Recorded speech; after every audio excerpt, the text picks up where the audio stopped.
Good afternoon. My name is Dirk. Thank you all for joining our live telephone town hall. This is an interactive forum, and we would love to hear from you. Following an overview of United activities by CEO Cameron Smallwood, we'll take as many questions from participants as we possibly can live on this event. If you have a question, you can press *3 on your telephone keypad at any time. You'll be placed in line to speak with a member of our staff. They'll take down your name and where you're calling from. The next time you hear your name, you'll be live on the call and able to ask your question directly. If you're streaming the event on our website, you can simply type your name and question below the streaming player. We'll do our best to answer as many questions as we possibly can during this event. And now, here is United Cooperative Services General Manager and CEO, Cameron Smallwood. Hey, thanks, Dirk. Good afternoon, everyone. Thanks for joining us today. As many of you know, United engages its members in many different ways through community meetings, our annual meeting, Texas Co-op Power Magazine, social media, and in just daily interactions with you over the phone or in the office. I'm excited today that we're leveraging the town hall platform to engage you. While we have used slides in the past, so few attendees use the streaming option. We're just going to have a conversation today instead of put slides on the screen. So it's really hard to believe we're almost halfway, or actually are halfway through the year for 2025. So we've been busy on a lot of different fronts. I'm going to cover those items with you and get some interest of whatever you want to talk about today and through your questions. So thanks for joining us. I appreciate it very much. Dirk? Thanks, Cameron. Now, as I mentioned at the start, this is an interactive forum, and we would love to hear from you.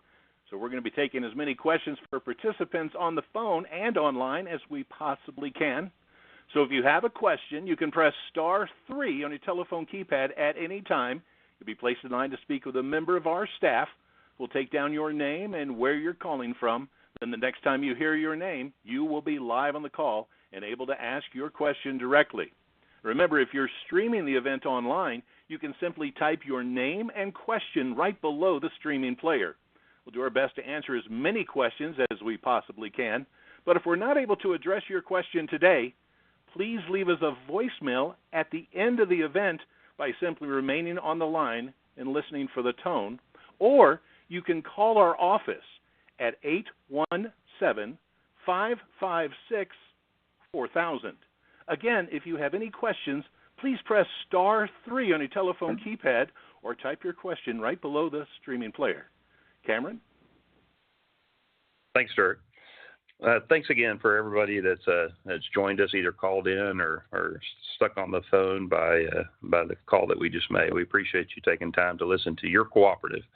And I want to highlight that this is your cooperative, and I just appreciate the opportunity to help lead the organization on your behalf and hopefully be providing you exceptional service and value. You know, we reach out to our members in a lot of different ways, as I mentioned a bit ago. One of the key things that we do is our Texas Co-op Power Magazine, and I sure hope you take time each month to look at your magazine. We use that as a key way to inform our members of different things that we have going on at the co-op. So if you don't do that, I want to encourage you, when you get your magazine each month, take a read. Go to the center section, the center pages. The content of the whole magazine is really good, but our center pages is where we put the information about your cooperative. And we try to do a great job there in giving you information that you need to understand everything going on with your cooperative. So with that said, I keep saying your cooperative because it is your cooperative. Each member that pays their electric bill every month is a member and owner of United, and our whole goal is to provide you exceptional service and value. If you read the magazine or look at Facebook from time to time and those kind of things, you'll see that we talk about exceptional service and value pretty much or pretty regularly. And our employees, 228 of us, are essentially focused on that task each and every day and trying to provide you that exceptional service and value that I think many of you have come to expect out of United. And so we have that singular goal of trying to do that each and every day for you. You know, one of the ways we do that, you know, we're not for profit as far as an electric cooperative. And so any money that we do make actually goes into an account that we retire at a future year for your behalf. And a lot of you get those checks or bill credits each year, and we enjoy the business model that we operate under and being able to give back to you our past profits that we've made. And so ultimately, it's a wonderful business model, and it allows us to, again, focus on that exceptional service and value that we do every day. I want to break up today's call sort of into two segments. I want to start in talking about our internet services, and then I'm going to finish with talking about several items in our electric service area. But I'm going to start with internet because I know a number of our folks want to continue to have that conversation about where things stand and how things are going with our internet project. Our current status, we're covering about 70% of our membership today with our internet services product, which is fiber to the home. So we don't have any wireless. And if y'all remember when you voted on this, and many of you on the phone probably were a part of that vote that we had about 6 years ago, we had talked about having a combination of a project, partly wireless and partly fiber to the home.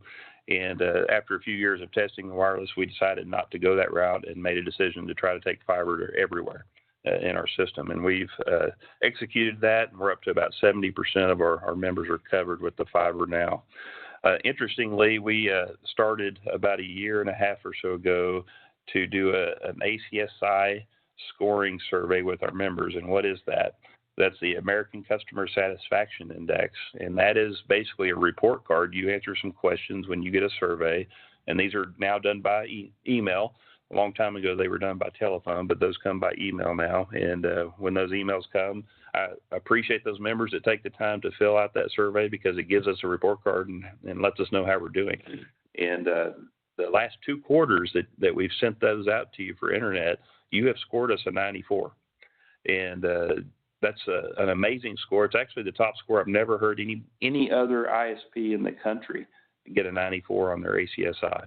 And so we are definitely, I'd say, nation leading in this area, as well as actually nationally. I mean, we're tops, and it's among investor-owned or co-ops or whatever type of ISP they are.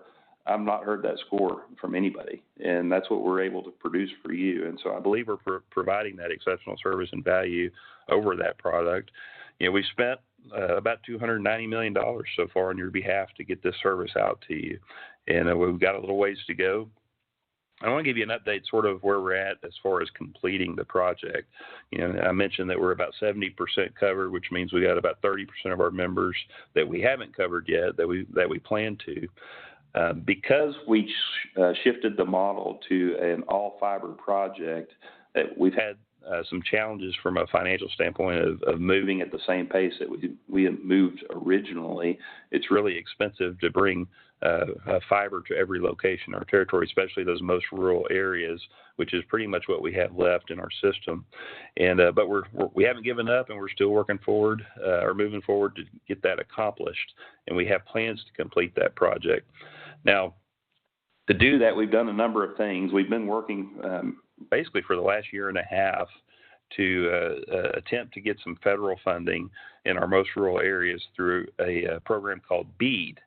And the BEAD program is a national program that was devised by the federal government a couple of years ago in order to basically get service to all locations across the U.S. from a high-speed internet standpoint. And so we're each state was given the opportunity to develop their own plan, and the state of Texas did that through the Broadband Development Office. And we were just about to open the application period as far as the grant process here in the next few days. And a couple of days ago, the federal government sort of stopped the process. They decided to change the process, and we just recently, like yesterday, got the rules that ultimately the states have to resubmit their individual plans, and they'll have 60 days to review that at the federal level, and then those will bounce back to the state so they can move forward with the plan that they present. We don't know what any of that is yet because it's all fresh. This has all happened in the last few days. The crazy thing is we did have some clue as to the direction we were going, and it all changed in the last couple of days. And we've been planning for almost over a year, actually, on applying for these funds and preparing for that. And now we don't really know what the rules are going to be today. So our intent was to apply for those funds and see if we could get some of those funds to help speed our project, the tail end of it. And that is on hold now. We don't really know where that stands. The second thing that we have done, but we haven't done it in a really wide-ranging area, is looking at areas close to our assets, our fiber assets, to see if we could provide services relatively inexpensively to non-members. We've done that in some very limited locations, not in a wide range, in order to try to drive more revenue into our business model, so we can speed up this last part of the project. But honestly, we just haven't spent a lot of time and effort there, and we're focusing on you members first, and so we continue to look at it, but that's something that's in our tool belt. But I will say this, just in the last year or so, all the competition around us has really started to build fiber in some of these areas that we don't serve electric. So we may or may not be doing much of that as we go forward. We are on an extended construction timeline, and I think in the last town hall like this, and I'm sure there's some repeat listeners, I had mentioned to you that you can call in and get an estimate as to when we're expecting to build out to you right now. Well, that was based on sort of our plan and our BEAD plan that I told you just a second ago that just got delayed. So what we're trying to figure out right now is how does that going to impact our schedule? And we don't have an answer to that yet, but we do feel like there's going to be a little bit more delay in building this last section. It doesn't mean we're stopping, but we're having to figure out exactly what the financial impact of not having those funds is, and we haven't figured that out yet. As I mentioned, this has just happened in the last few days, and so that's a challenge that we see coming forward. We don't know what that delay is yet. We're under, I guess, review of all the new potential rules, and once we get more clarity on that, we'll be able to figure out what the impact is. The last thing I'll say, there's a couple areas in, say, Johnson County and Hood County that we're primarily done building in, but you don't have service yet. And the reason is you're in an area that doesn't have a very high interest rate, and those are typically subdivisions where other service providers are providing. And if you go to our website, we have an area that you can register for service. And if you go to that area, you'll see that there's certain geographical areas that we're waiting for enough interest to enter into, and a number of those where we have members calling and saying, hey, you said you're done in Johnson County or done in Hood County, and you haven't built my area. And it's because it's a subdivision that doesn't have enough interest. So if we don't have enough interest, we don't expend the funds to build into an area. So I would encourage you, if you're in one of those subdivisions that we haven't built and you have a desire for us to build, talk to your neighbors and get everybody to register so we know for sure that y'all are really, truly wanting to take the service so we can get that into our construction plan. And I would appreciate you doing that. But I will say this, one thing that we've noticed in the last year and a half, 2 years, is competition on our internet is becoming much more commonplace. And I'll use an example for you in Johnson County, specifically in and around Joshua and South Burleson. Spectrum Charter has decided to overbuild our fiber plant, which is a little bit crazy to me that they've made that decision, but they have, and they have started advertising, and they're obviously gonna try to do everything they can to give you a lowball offer and try to get you to switch off of our service and use them.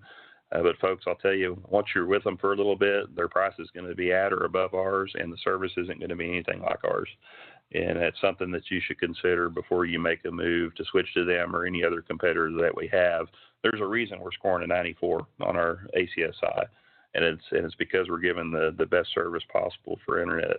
And you should definitely use that in your considerations if you're trying to be lured away by one of our competitors there. Another thing I'd like to talk about is the rates that we charge for internet. We've held those steady the entire time we've been doing the project. So back starting in 2020, the rates are actually the same as they were back then, but we've actually increased the service level for those same rates. And so if you've been on the service a while, you've seen us increase our speeds and made some symmetrical changes, to basically sweeten the pot for our members for the same cost without raising any fees. So we've been able to do that for that whole long time period, which is pretty amazing. But we are looking at, whether we need to do a small rate increase on internet fees in the next few years.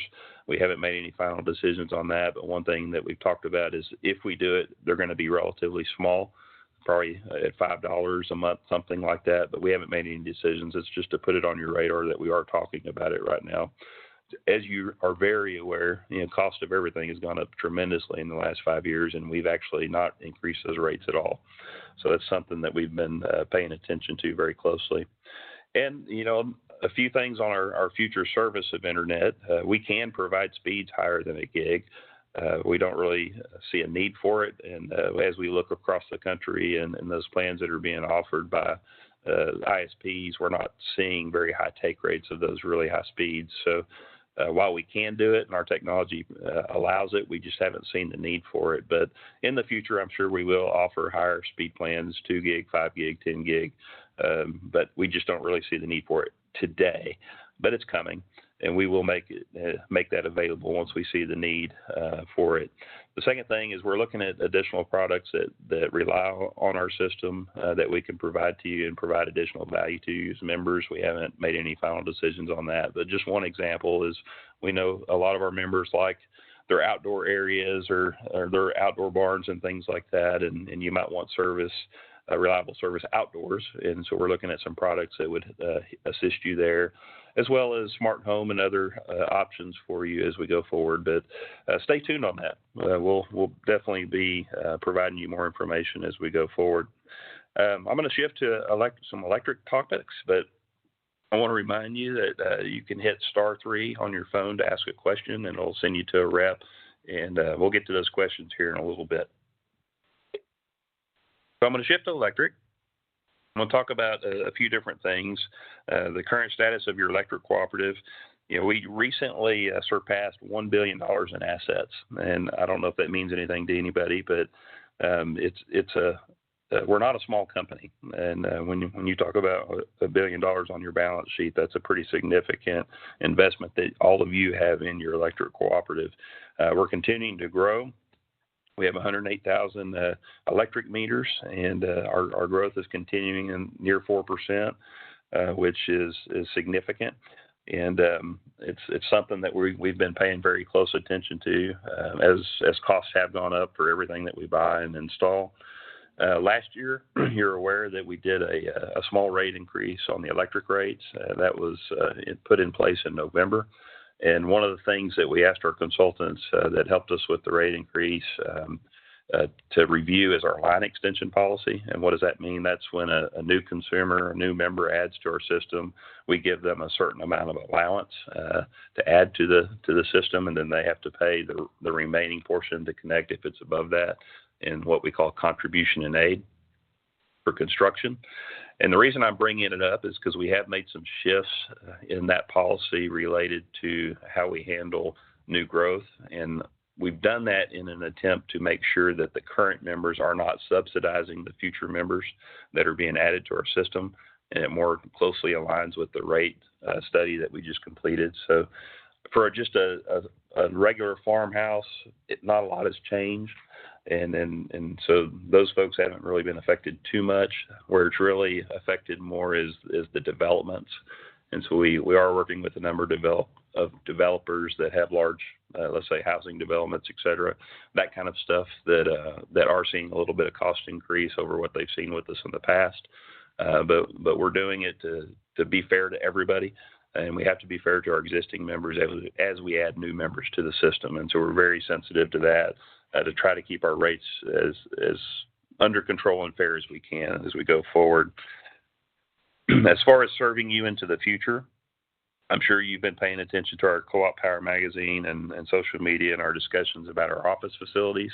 We've had a long-term facilities plan to upgrade our facilities for some time, and we've been implementing that plan with the whole goal to basically serve you for the next 30 years. That's sort of our plan that we've been working on. And most of you are aware that we're completing our Cleburne office reconstruction project right now. We're expecting to have that project wrapped up basically here in the next few months. We expect to soft open the office to members probably after Labor Day. and to have our full grand opening somewhere by the end of September, and sure hope to have our Member Appreciation Day open with that office open basically in the fall. So we're really looking forward to having that office in full go. We did add an office location in Mansfield. If those of you that live over there or have been over there know how the growth is happening over there, and it's very exceptional. A lot going on in Mansfield, and we didn't have a location over in that part of our world, and so we've added that office location. The great news about that, the cost of that office is likely going to be paid 100% by the land that we have there that we're selling that we didn't use. And so that cost is not going to impact our members much, if at all. And in Cleburne, we are selling the Joshua and Godley locations. For those using the Godley location, you notice we have closed it now, and we do have a contract on that property. And for the Cleburne location, the Joshua location, we are working with someone that wants to purchase it. We haven't signed a deal with them yet, but we are working with them right now, and so we likely have that location sold as well. So good things are happening from a facility standpoint, and we're set up to prepared and to serve you in the future from those facilities. I'm going to shift to rates now. As you know, and as I mentioned already, we did do a distribution rate increase in November of last year. It was relatively minor, but it was what we needed to do. We did actually lose money last year at your cooperative, which we haven't done that in a long time. But we wanted to wait as long as possible before we did that rate increase, because we understand the challenges that our members are going through with just the cost of everything right now. A lot of increase, and we're very sensitive to that. And so we wanted to wait as long as possible, and we did wait as long as possible. Our bankers weren't 100% excited that we waited as long as we did, but we felt like it was the right thing to do for you, the members, and so that's what we did. But we do every month in Texas Co-op Power, if you haven't noticed, we do a rate comparison of us versus if we were to be an opt-in utility and let you choose your REP. You could sort of see what that would sort of look like. We post those rates from Encore, the Encore service territory, and the Texas-New Mexico service territory, which we border a lot in our territory. And so we provide those examples to you so you can sort of see what the market's doing compared to what we're doing. Also, we compare to the city of Granbury and also other parts of the U.S., so you can sort of see how we stack. We also show you our community solar rate. And we have two options there, and obviously that project is sold out. We don't have any openings on there. We have a waiting list of about 1,800 folks. I'm going to talk more about that here in just a second. But we show you those rates every month and how we stack up. And the one thing I can tell you is since we have started handling the power supply for you after the Brazos bankruptcy was complete, the rates have been very stable. And I told you that's what was going to happen. That's exactly what's happened. And we're very proud of the fact that while the market bounces around up and down every day and basically every hour, you don't have to worry about that. Our rates have been stable. And for the most part, we've been tracking below the market average the whole time since we made those changes. So that's been a benefit to you, the members, and you don't have the volatility in your rates that those in the REP markets do. So that's been a benefit to you. Now, I will say, when we made the change on our power supply, we had to make a decision, and that decision related to when the Brazos bankruptcy was complete. We had to choose: do you want us to manage your power supply going forward? So do you want us to basically procure that power that gets passed along to you, or do you want us to opt into the retail market and let you choose your own REPs and let you sort of manage that on your own, and us just pass through those charges to you from that aspect? And so we did a lot of discussion about that, and we feel like our members back then told us we would rather you do this for us rather than subject us to the market. But I do want to ask you a question. When you look at those options today, and a lot of you that are on the phone actually were in that market at some point, you had to select your REP, and then you moved into our system, and you don't have to do that anymore. But ultimately, our question is the same to you today. Do you want us to continue to manage your power supply on your behalf at your cooperative level, or do you want us to opt into retail competition, which would basically allow you to select your own REP? And so I'm going to pass it off to Dirk right now so he can ask you this question, and you can vote, and I'll give you the results once we're done. Go ahead, Dirk. Thank you very much, sir. And yes, it's very simple to let your intentions be known. You can press keypad on your telephone there to respond, or right below the streaming player, you'll have an opportunity to answer too. So again, the question: how do you wish your power supply to be managed in the future? Press 1 if you want United to continue to manage your power supply needs. Press 2 if you want United to opt into retail competition for you to select your energy provider. So once again, how do you wish your power supply to be managed in the future? Press 1 if you want United to continue to manage your power supply needs. Press 2 if you want United to opt into retail competition for you to select your energy provider.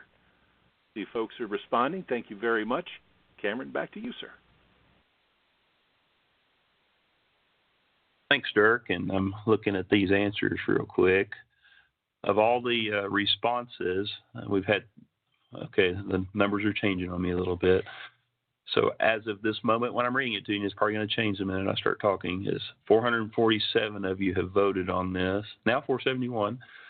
471 there's 442 votes for United to continue to manage the power supply and 29 votes for United to opt into retail competition. So 6% of you want us to opt into retail competition, and 94% of you want us to continue what we're doing right now. And so that's consistent. Actually, it's a little stronger than what I expected. We've sort of seen a 90-10 split in past surveys that we've done, and it's even more 94% to 6% of us continuing to manage the power supply. And that's what we're hearing. We've had some recent focus group meetings and community meetings with our members, and we're hearing that our members generally, because we're competitive, number one, and because number two, people don't want to deal with selecting their REPs continually and having to mess with all the gimmicks and all those kind of things out there that they have to do in the REP world. Our members are telling us, we like it simple and you're doing a great job, so just keep doing what you're doing. And so that's the message we've gotten, and you said the same thing pretty much by response on your poll. So thank you for participating in that. So where are we going forward? So if you remember, 24 and 25, we had signed basically a contract with Constellation Energy to provide all the energy for our members, and we've been doing that. We've been under that agreement, and it's actually been a really good agreement for you, the member. We don't make any money on that. Whatever the cost of that is, we pass directly to you, and so whatever the cost is what you pay. We don't add a margin to that. The only margins we make come from the distribution rates. And as a reminder, about 75% of your bill is that power supply piece, and about 25% of your bill is the United distribution piece. So as you hear me say that, you can hear the majority of what you pay on your bill every month is actually for the power supply, which we just charge you the actual cost of. But we're sensitive to how can we drive that cost down. You know, right now the contract that we have is very, very low risk. But because it's very low risk for us, we also pay a little bit of a risk premium for that. And so we have executed a plan for the next 2 years, so 26 and 27, to basically, and it's with Constellation again, but we're not buying 100% of our energy through Constellation. We actually have a component that we're going to manage outside of Constellation. We may use Constellation for some of it, or other parties, or the market. We have different options that we can do there, but the whole goal of doing that is to try to figure out how to lower that power cost for our members and not subject you to significant risk at the same point. And so I think we've got a really good plan there. We've got expertise that we've hired to help us on staff, and also some consultants as well. And I think at the end of the day, we're going to be able to drive the cost down a little bit. Can I guarantee it? No. Not everything's within our control, but for the most part, based on what we're seeing, we think that we're going to be able to drive some cost out of that 75% portion of your bill. So we're excited to start that here in just 6 months from now, or just under 6 months from now. Now, what about beyond then? We are still looking at all options. The end of 28 is going to come pretty soon. Time flies when you're having fun, so to speak. And then so we're looking out into the future to say, okay, where do we want to be long term? And so your board of directors and staff are working on this issue right now and trying to figure out what's the best way to support you from a power supply standpoint as we go forward. Now, what's happening in ERCOT right now? just want to spend just a few minutes there because we do live inside of ERCOT, so to speak, and the market does affect us when we're making purchases on your behalf for electric energy in the market. And ultimately, things are challenging, I'll say, in ERCOT to say the least. With the administration, they've just taken a move to potentially stop the environmental credits, if you will, or the tax credits for companies that are deploying solar and batteries.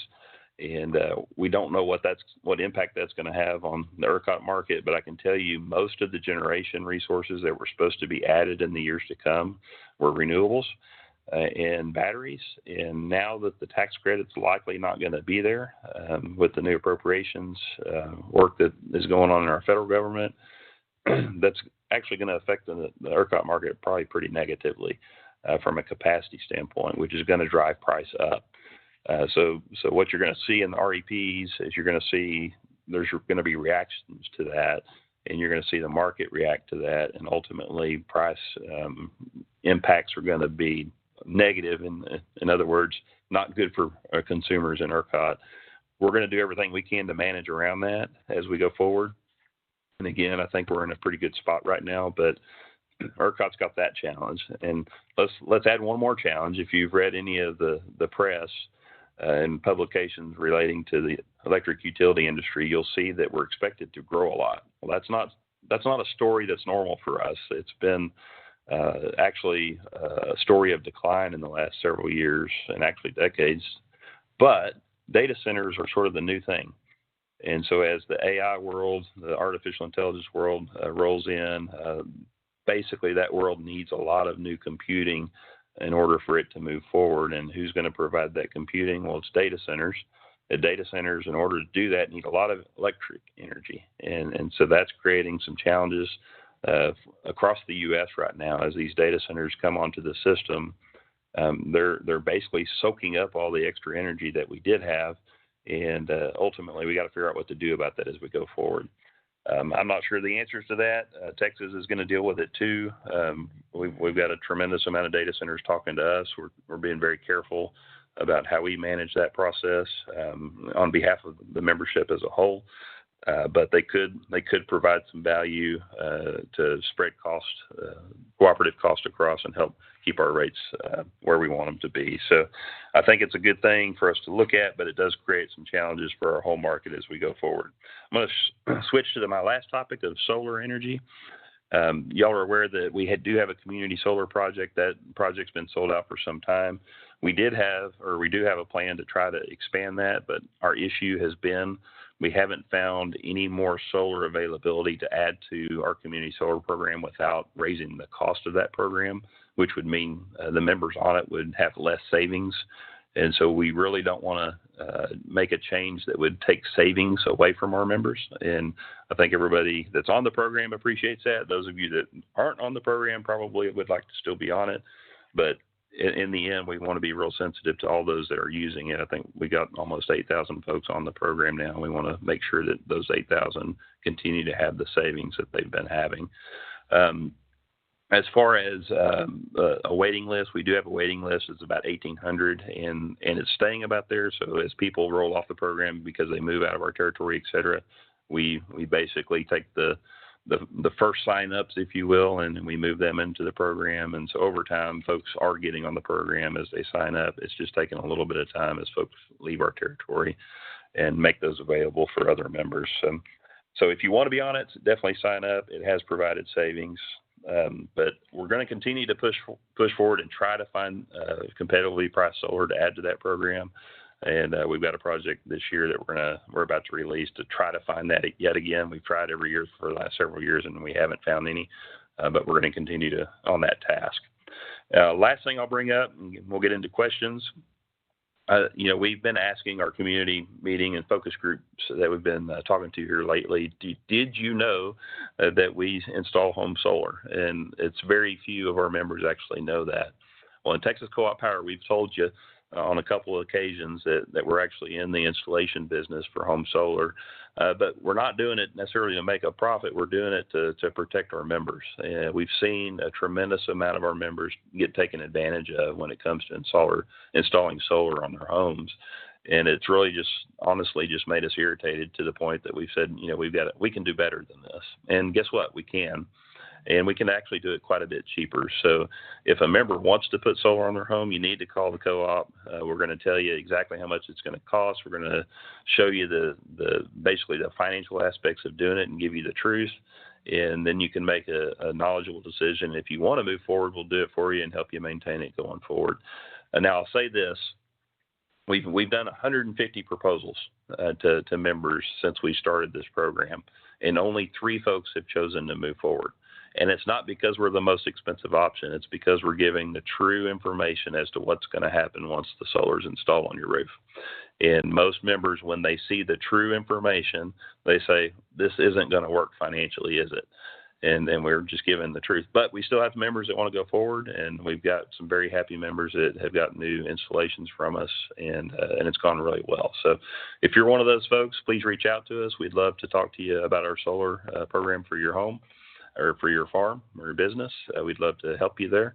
We've got experts that are doing a great job doing that right now. But most likely, you're going to call us. We're going to show you that you can spend your money more wisely doing energy efficiency upgrades and things like that.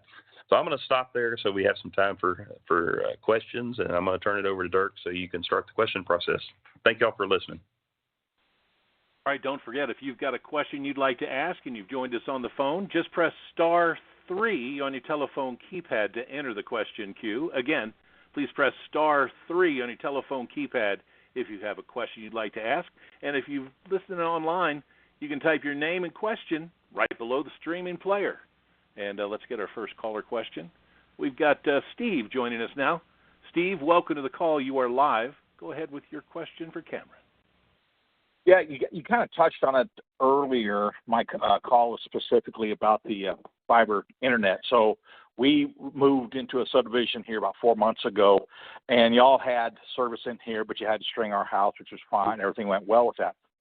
About a month or two later, though, a competitor did string fiber through the entire neighborhood, and their rates, quite honestly, and I appreciate what you were saying about the overall customer satisfaction survey, but their rates are, let's just say, fairly cheaper for similar or even maybe better service than what y'all are providing speed-wise.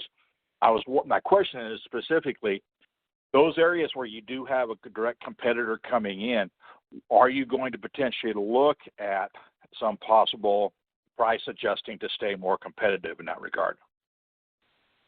Yeah, I really appreciate your question, and it's something we've talked a lot about. I'm going to give you just a tiny bit of history on this. So before we actually started deploying the fiber, we actually had a group of our members come together, and the whole point of it was to talk to them about what they wanted out of their electric cooperative when it came to serving internet service. And one of the key things they told us is they did not want us to play gimmick wars or gimmick games with them. They wanted us to set a rate, stick to the rate, and make it simple. Don't play contract games with us, don't do all that kind of stuff. And so we listened to them, and that's what we've implemented. And, one of the things I'll say, those competitors, the rates that they're telling you or giving you are not long-term rates. Those are short-term rates. And so while they might be a little bit cheaper, $10, $20 cheaper a month, for a short time period, the rate that you're going to pay at the end of the day is going to be higher than what we're charging you right now. But plus, I'll just use Spectrum. The advertisement they just sent out, so they said they're going to give you, I think it was 500 meg service for $30 a month, but they don't if you read all the fine print, what it says is you have to sign up with 2 cell phones with them, and you have to take their video service in order to get that $30 a month for the 500 meg plan. So when you put all that cost together, that's a pretty big bill you're paying every month. And so they're playing these games, and I get it. That's the world that we're in when we chose to provide internet, and we knew it coming in. But ultimately, at the end of the day, the proof is in the pudding. We have thousands of customers that have switched from Spectrum to us because they're tired of dealing with their games and with their service level. And so, I appreciate the fact that all of our members are cost conscious, and I get that. And I think we've got a very competitive rate. When you look at the long term of what you're going to be paying, and the service, you get your line cut with Charter and Spectrum. Somebody's digging your yard, it's going to be a week before you get your service back. We're typically fixing it that day or the next day. I mean, that means something to folks. And we're going to continue to do service the way we do it at the electric co-op. And if we lose a few folks over cost, I believe they're going to end up coming back over service. So hopefully that answers your question. All right, our next question comes from Walt. Hello, Walt. You're live on the call. Go ahead with your question, please. Hello, Walt. Thank you for taking my question. We are in Meridian. We have not received our internet service yet. You had mentioned that the federal government has noticed you and that they're putting things on hold. My skepticism is that means they're going to cut off all subsidy or funding that they plan to do. What happens to you if you don't get that funding? Very, very good question. So, we are going to do everything that we can to continue to deploy until we're done. I mean, our board has made that commitment to try to serve everybody that we can. So the question then becomes is how do we do that? And it's ultimately, it means a little bit longer schedule. And that's really where we're at today. I mean, our schedule has gone from, originally we said we're going to do things at 5 years and have everybody connected by then, but that was when we had the wireless. When we have revised that schedule and it shows that we pretty much have everybody connected in the next 3 years, that's our goal. It's a little bit longer than what we told you originally, and we're trying to figure out how to do that effectively. And so, getting some of those federal funds was a part of that process. We haven't figured out what this means to us yet, but our long-term goal is still to get to everybody. And so I know you probably don't want to hear hang in there. We're going to get there, but ultimately that's still our plan.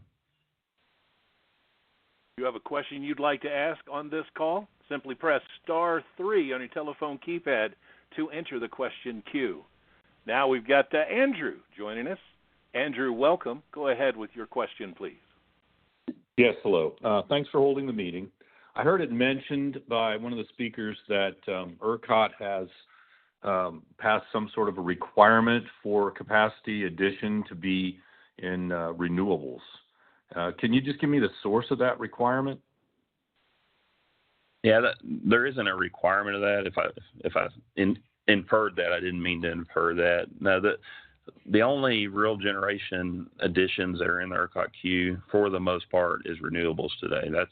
There is a program called the Texas Energy Fund that incents natural gas generation to be built, and there's a number of folks that have applied for that program at the state of Texas, but it hasn't really started up yet. It's in the infancy.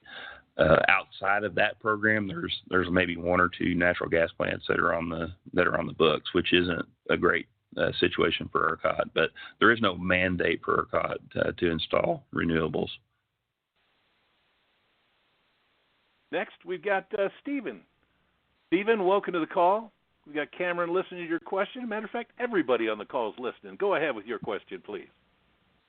Hi, this is Steve. I live at Possum Kingdom Lake, and I want to ask about my solar panels, which generate more power than I use.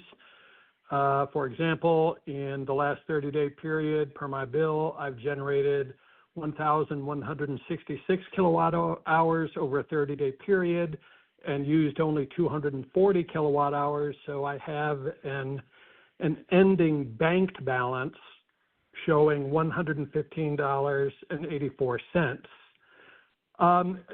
Will there ever be a day in which United Co-op actually pays out the banked balance, or is that going to be a permanent matter where it just accumulates over time?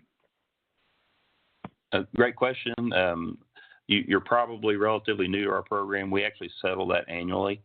And so at the end of the year, if you have a credit balance, we'll actually send you a check. All right, don't forget. Next question. Yes, I apologize, Cameron. Don't forget, if you're checking us out online and you've got a question, all you need to do is type your name and question right below the streaming player. And then if you're on the phone with us, please press *3 to enter the question queue. And next, we've got David with a question for you, Cameron. David, you're live. Go ahead, please. Hey, thanks for holding the meeting. I was wondering about the internet, if you had plans to offer a whole home mesh that is integrated with the Wi-Fi router that y'all install? Great question. We do. We actually have that. And so if that wasn't communicated to you with the installer, I apologize for that, but we do offer that today. So I'm looking here, and we've got a question here online from Cindy, and the question from her is, will our electric bills be going up this summer? Hi, Cindy. Thanks for your question. The answer is no. Our rates are not changing this summer. Now, whether your electric bill goes up is up to you and depends on how much electricity you use. So what is common, people tend to use their air conditioner a lot more when it's hot outside, obviously, and that in turn makes your electric bill go up, but our rates are not going up. So our members are in control of their usage, and so if you use more, you'll pay more. But if you use the same amount, you'll pay the same amount because our rates will be staying the same. All right, we're heading back to the phones, and we got a question from Shari, it looks like. Hello, Shari. Welcome to the phone call. Go ahead with your question. Hi, this like he said, this is Sherry. I'm wondering, I'm talking about your internet service. Is your internet service really stable? I know that my internet service with Spectrum is having quite a few outages in the evenings and stuff, to where it affects what I'm watching or what I'm doing. And I'm just wondering if your service is more stable or will be more stable than Spectrum's. Yes, ma'am. Well, that's the key reason why we're gaining so many of the Charter Spectrum customers, is because their system isn't very stable. It's what we've heard anyway. I don't have direct experience with it, but my understanding is that is the key reason why folks are switching to us in those areas. As far as I can't speak to their actual service levels other than the folks that have spoken with us. So yes, our system's very stable, and I guess you can just listen to our own members there. If they're scoring us a 94 on ACSI, which nobody gets scores like that, something must be going right. All right, let's get to our next caller. We've got Josh now coming on the line. Josh, welcome to the call. You've got Cameron's attention. What's your question? I appreciate y'all holding this meeting. I just wanted to start out by saying, we hopped on with y'all's service back in February out here in Godley, Texas, and we really appreciated how in the know we are, and updates and emails and everything when maintenance is going to occur, so we can plan ahead for that. I guess that leads me to my question. When I have my internet installed, it was a company-provided router, and I actually had brought my own equipment from my previous residence. And I was curious to find out, at what point can we expect users or consumers to be able to use their own equipment should your router not be suitable for the uses of each individual user per se? Yeah, Josh, thanks for your question. You actually can use your own equipment today. We don't like it, and I'll tell you why we don't like it, is because we're able to do a lot of things remotely to keep your service active when you use our router. So we can do a lot of we can basically do everything we need to remotely to keep your service going. And when you use your equipment, basically it keeps us from being able to do everything remotely that we can. But you can do it today. There's two pieces of equipment in your home. There's a little fiber converter. It's called ONT. That has to still be there with your equipment, but the router itself, if you want to use your own router, you can do that. We just dissuade it because we've tested our equipment with that router and we know how to service it and support it. But yes, you can use yours today. Moving on, next up, we've got a question from Chris. Chris, welcome to the call. Go ahead with your question.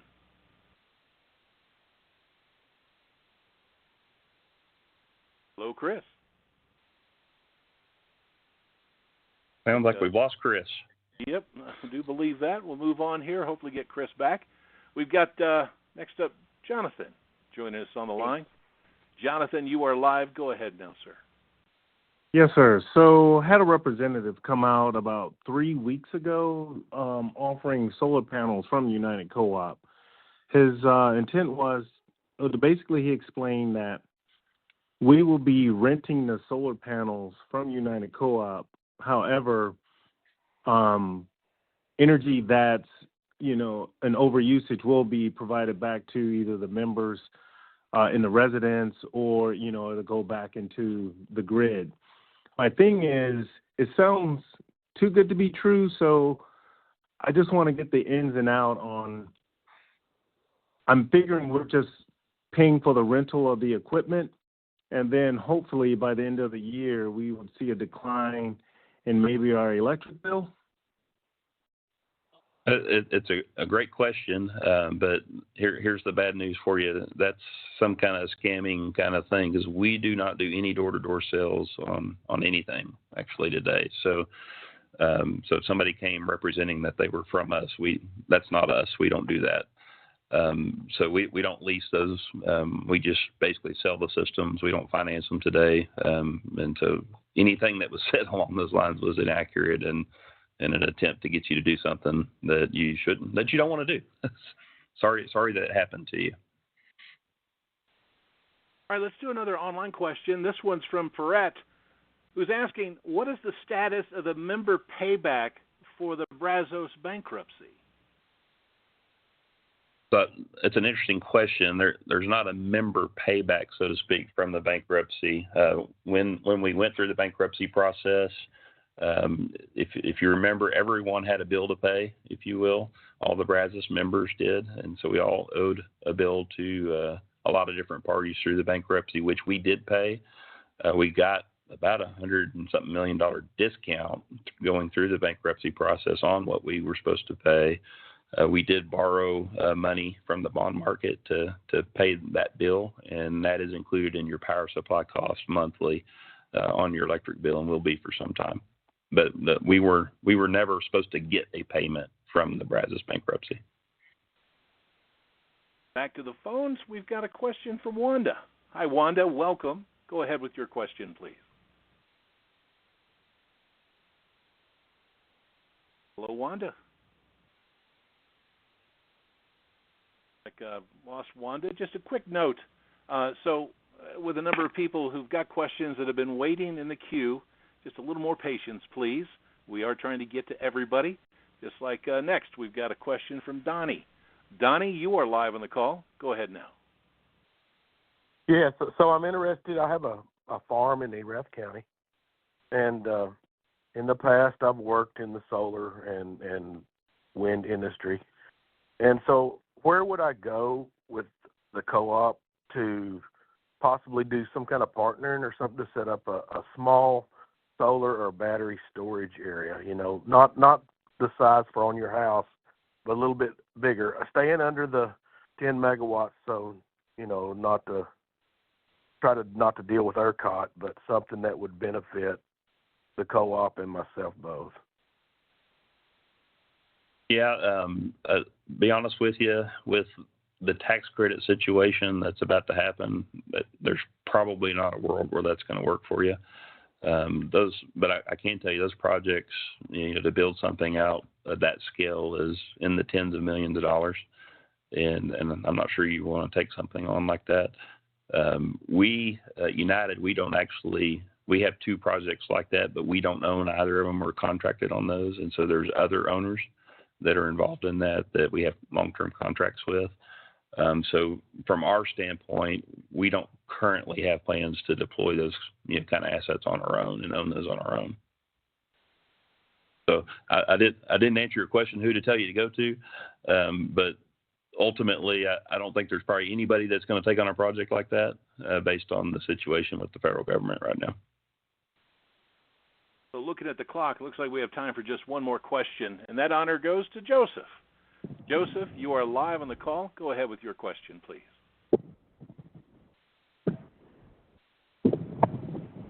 Hello, Joseph. Did they lose me? Ma'am, you are live. Hello, are you hearing me? Yes, we hear you. Go ahead with your question, please. I'm sorry, I thought this was pre-recorded. Yeah, I was just saying that I had a co-op before, and I was not interested in another one, but I'm glad I did come with you guys. And just to give peace to other people, what the gentleman was saying is true. We've been with Spectrum, and they do raise the rates, and the service is not as good as we've had. My son does a lot of internet gaming. Wife works from home, and then I do the streaming as well, and never had a problem. The electricity is not too bad with costs, so I'm very pleased, and I'm glad I was able to participate in this phone call. Well, thank you for those comments. Very appreciative of all of our members that give us a shot on the internet, as you have. And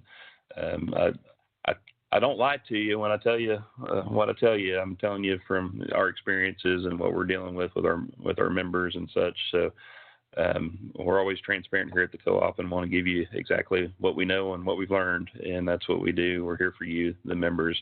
I'm sorry we can't keep taking questions. We probably could for the next couple hours, but if you haven't had your question answered, we're going to have somebody reach out to you to try to answer your questions. There's a number of them we have not been able to get to, but we do have your phone number and your name and your question, so we're going to have somebody reach out to you and get that answer for you. But we thank you for participating this evening. We appreciate all of our members for being engaged in our cooperative, and look forward to continuing to provide you exceptional service. Hope you have a great evening. Take care. Be safe.